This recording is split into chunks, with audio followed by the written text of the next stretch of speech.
வணக்கம். லஞ்ச ஒழிப்பை தீவிரப்படுத்த தவேக அரசு பல அதிரடி நடவடிக்கைகளை எடுத்து வருகிறது.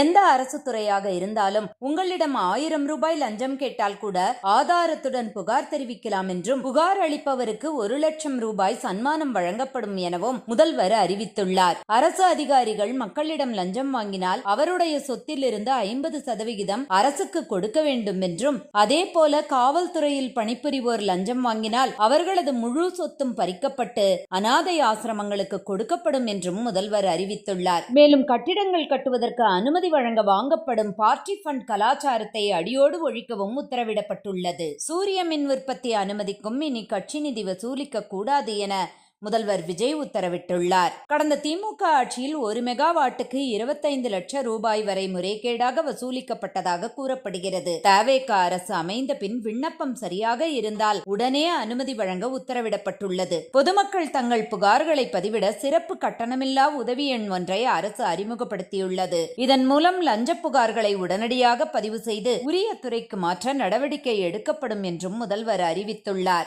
லஞ்சம் கேட்கப்படும் போது அதை வீடியோவாக பதிவு செய்து ஆதாரமாக சமர்ப்பிக்க வேண்டும் என்றும் கூறப்பட்டுள்ளது. லஞ்ச ஒழிப்புத்துறை முழுமையாக மறுசீரமைக்கப்பட்டு லஞ்சம் வாங்கும் அதிகாரிகளை ஒடுக்குவதே இந்த திட்டத்தின் முதன்மை நோக்கம் ஆகும்.